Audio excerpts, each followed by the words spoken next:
এই চালটা নিলাম, এটা হচ্ছে গোবিন্দভোগ চাল। আজকে আমি গোবিন্দভোগ চালের পোলাও বানাবো। আজকে মাদার্স ডে স্পেশাল গোবিন্দভোগ চালের পোলাও বানাবো আর চিকেন কষা। আপনারা দেখতে থাকুন আমি কিভাবে এটা বানাচ্ছি। আমি এই চালটাকে ভালো করে ধুয়ে ছাঁকনির মধ্যে ছেঁকে শোকাতে দিলাম, যাতে এটা যখন আমি বানাবো এটা ভালোভাবে ঝরঝরে হয়ে যাবে। কেমনভাবে ঝরঝরেভাবে ভালোভাবে বানাবো আপনারা দেখবেন। হ্যাঁ দর্শক বন্ধুরা, আমি পোলাওয়ের জন্য এই যে কাজু কিশমিশ ভালো করে ধুয়ে ভিজিয়ে রেখেছি, আর এই গরম মশলার কাঠ, এই যে এটা কি বলে এলাচ আর তেজপাতা রেখে দিয়েছি। এখন করছি এই পোলাওয়ের জন্য মাংস কষা। এই মাংস কষা, চিকেন কষা আর পোলাও দেখবেন কেমন লাগে খেতে। আপনারা দেখুন কেমন লাগছে ভিডিওটা। লাইক, কমেন্ট, সাবস্ক্রাইব, শেয়ার করবেন অবশ্যই।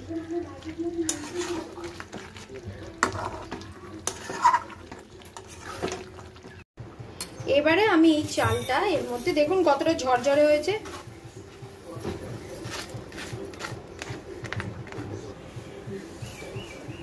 এর মধ্যে আমি এই যে নুন দিয়ে দিলাম, 2 চামচ নুন দিয়ে দিলাম। বাসন্তী পোলাও মানেই তো হলুদ দিতেই হবে, এই যে একটু হলুদ দিয়ে দিলাম।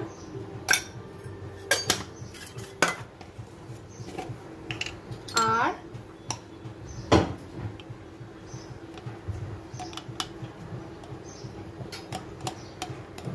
একটু ঘি দিয়ে দিলাম। ঘি দিয়ে এই সব দিয়ে ভালো করে আমি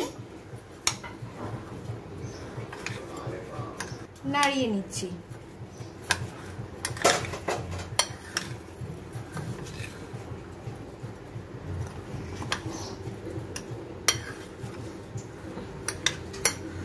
যাতে পুরোটা ভালোভাবে মিক্সড হয়। এই যে আমি ভালো করে মিক্সড করে নিলাম। এবারে আমি এটা ঢেকে রাখবো। এইবারে আমি কড়ার মধ্যে সামান্য তেল দিলাম, আর তেলের মধ্যেই আমি সামান্য, কারণ ঘি আমি বেশি খাই না এই কারণে সামান্য ঘি দিলাম। এইটা একসাথে এর সাথে মিক্সড হয়ে যাবে।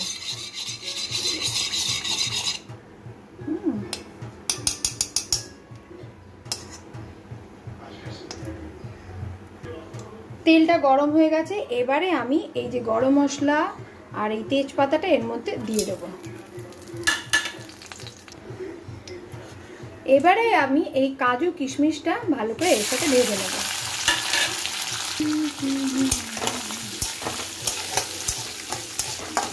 আমি একটু ভয় লাগিয়ে তো আমার ঠিকরালে, এই জন্য একটু ভালো করে এটা ভেজে নেব কাজু কিশমিশটা লাল লাল করে।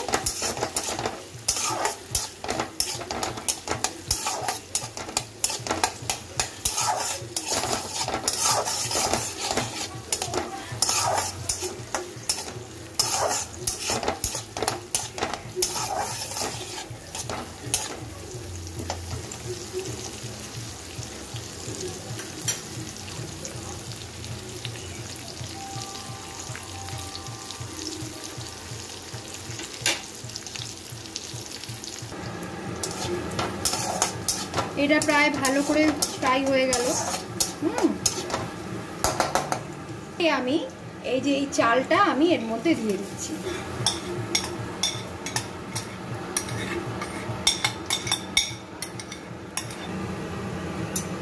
চালটা আমি ভালোভাবে এর সাথে মিলিয়ে নিচ্ছি।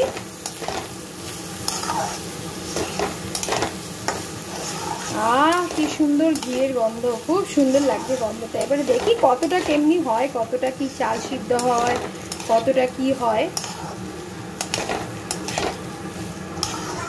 আমি এটা আমি আরেকবারও করেছিলাম, কিন্তু এটা অন্য প্রসেসে করেছিলাম, আর এইটা আমি অন্য প্রসেসে করছি।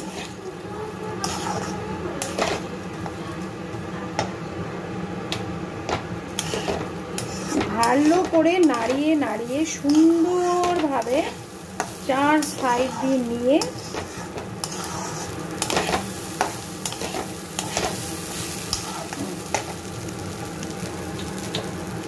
এবারে আমি এর মধ্যে একটু এই জলটা ঢেলে দেবো। পরিমাণ মতো জল ঢালবো, যাতে বেশিও না হয় আর কমও না হয়।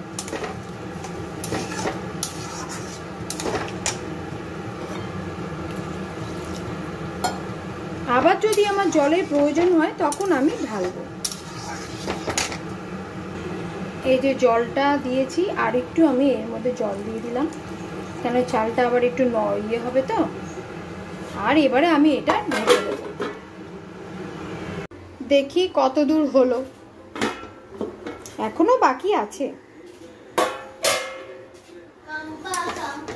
এই যে আপনারা এইটা দেখবেন যেন না ইয়ে হয়, যেন না গিলা হয়, গিলা না হয়, স্টিকি স্টিকি ভাব যেন অতটা না হয়। একটু তো হবেই, কিন্তু অতটা যেন না হয়। কি সুন্দর লাগছে। আমি এর মধ্যে আর একটু জল দেব। এই জল দিলাম।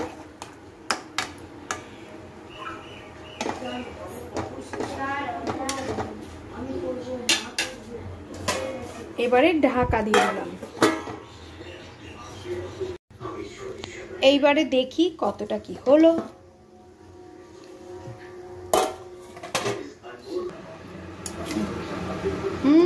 বাহ, সুন্দর হয়েছে, দেখুন ভালোই হয়েছে। এইবারে আমি এই চিনিটা এর মধ্যে দিয়ে দেবো। এইটা বাসন্তী পোলাও মিষ্টি না হলে হয়? এবারে সুন্দর করে এটা নাড়াবো।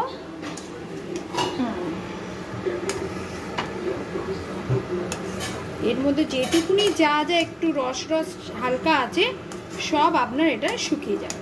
আমার এই বাসন্ত পোলাওটা রেডি। কেমন লাগলো বলবেন মেসেজে, আর লাইক কমেন্ট মেসেজ একই। ঠিক আছে, আজকে মতো রাখছি। Tata, happy mother's day.